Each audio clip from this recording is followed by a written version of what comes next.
Memohon segala sesuatu hanya kepada Allah Subhanahu wa taala, jangan kepada yang lain.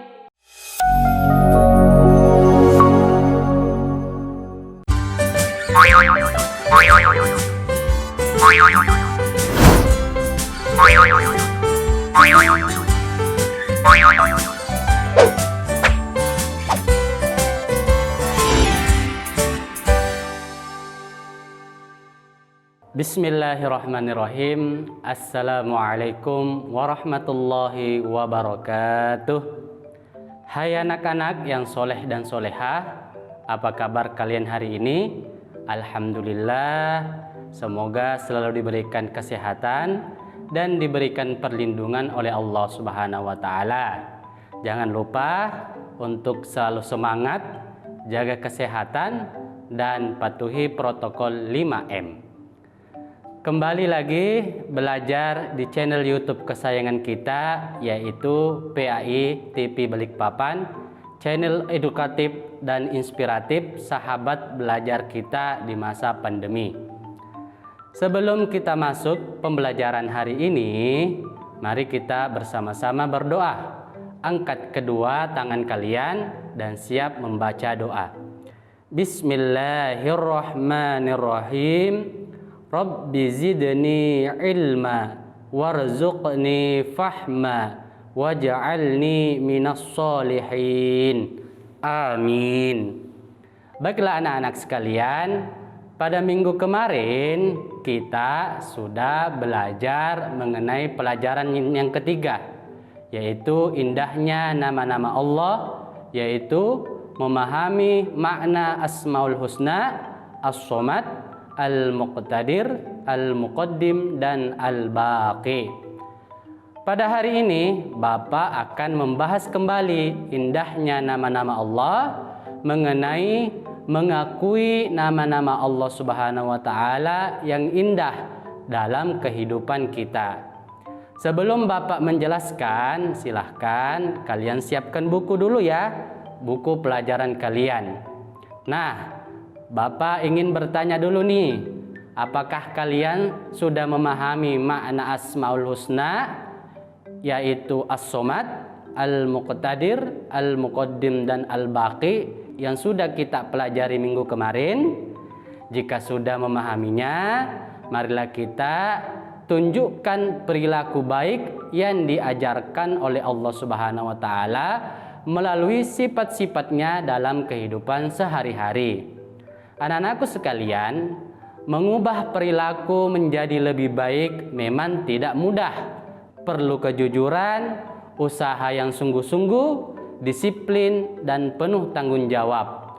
Oleh karena itu, mari kita bersama-sama kita belajar mengamalkan sifat-sifat Allah berikut. Yang pertama, mengakui sifat As-Somad. Ayo anak-anak, mari kita mengulang bacaan dan makna As-Somad hingga hafal. Mengulang-ulang bacaan Asmaul Husna merupakan perbuatan mulia. Mengulang bacaan Asmaul Husna menjadi doa. Bukankah makna As-Somad adalah yang maha dibutuhkan? Marilah kita lihat ayat kedua pada Quran surah Al-Ikhlas. Allah Subhanahu wa taala berfirman, Allahus Somad, artinya Allah Subhanahu wa taala tempat meminta segala sesuatu. Jadi kita pun harus selalu memohon bantuan hanya kepada Allah Subhanahu wa taala. Apa yang dapat kita terapkan dari pengakuan atas sifat As-Somad? Di antara lain, yang pertama, menjadikan Allah Subhanahu wa taala sebagai tempat meminta yang utama dalam semua keinginan kita yang baik. Berusaha menjadi orang bermanfaat bagi orang lain dalam kehidupan sehari-hari. Berusaha membantu teman di sekolah ataupun di rumah dengan tenaga, pikiran, dan tutur kata yang santun. Adapun yang kedua, mengakui sifat Allah Al-Muqtadir. Bacalah berulang-ulang lafaz dan makna Al-Muqtadir hingga hafal.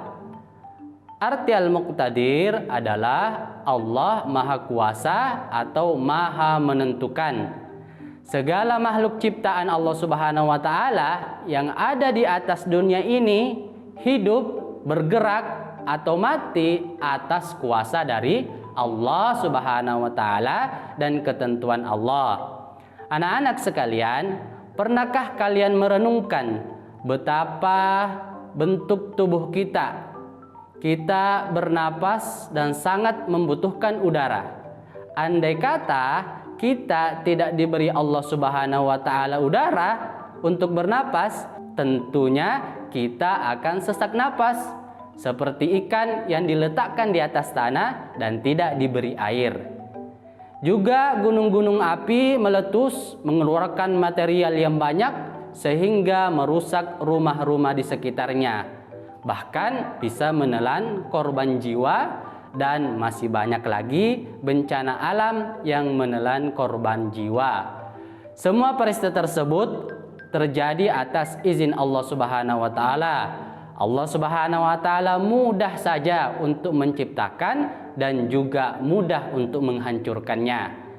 Anak-anak, marilah kita cermati Quran surah Yasin ayat 82. Allah Subhanahu wa taala berfirman, A'udzu billahi minasy syaithanir rajim.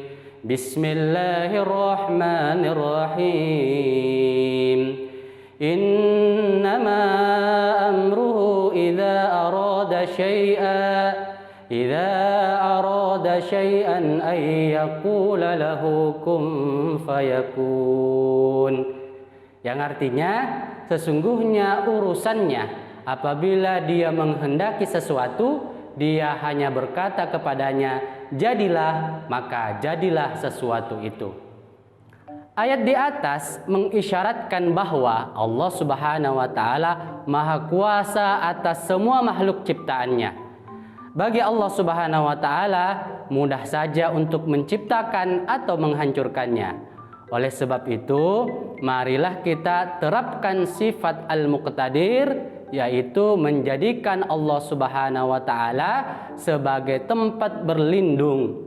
Berlomba-lombalah untuk mencari amal kebaikan, karena kita tidak akan pernah tahu kapan bencana datang, dan lain-lain. Yang ketiga, mengakui sifat Allah Al-Muqaddim. Ayo anak-anak, bacalah berulang-ulang bacaan dan arti Al-Muqaddim hingga hafal. Pahamilah makna Al-Muqaddim, yaitu Allah yang Maha mendahului. Allah Subhanahu wa taala yang harus kita sembah dan lidah kita selalu menyebut namanya.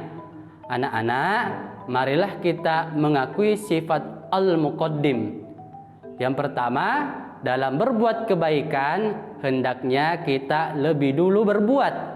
Yang kedua, mengerjakan sesuatu yang bermanfaat untuk masa depan dan jangan pernah mengerjakan perbuatan yang sia-sia dan merugikan orang lain.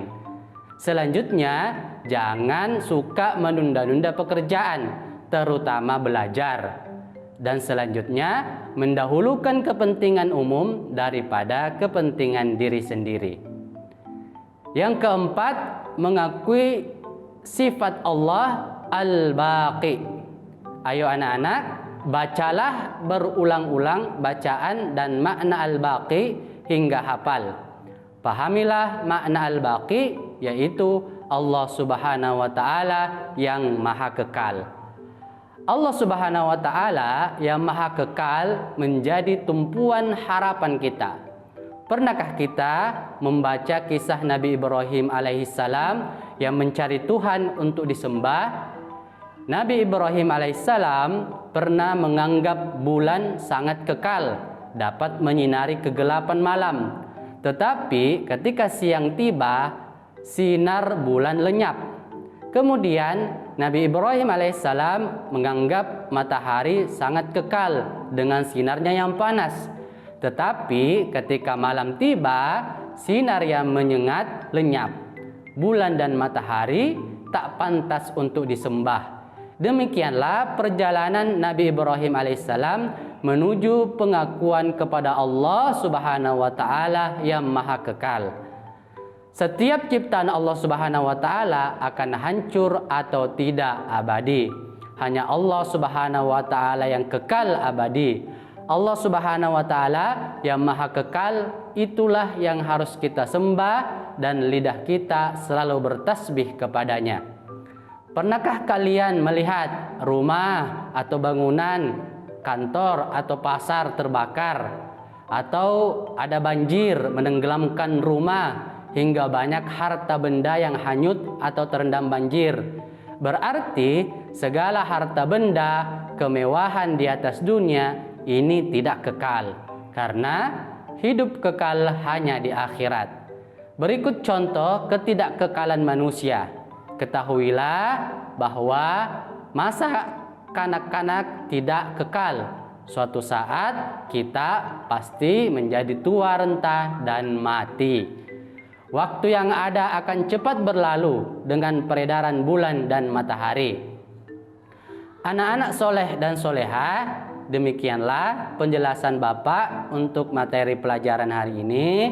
Mari bersama-sama kita ucapkan hamdalah. Alhamdulillahi Rabbil Alamin. Oh ya anak-anak, jangan lupa untuk selalu belajar bersama di channel PAI TV Balikpapan. Dan jangan lupa untuk like, komen, subscribe channel ini ya, serta share ke teman-teman kalian. Terima kasih. Akhirul kalam, wassalamualaikum warahmatullahi wabarakatuh.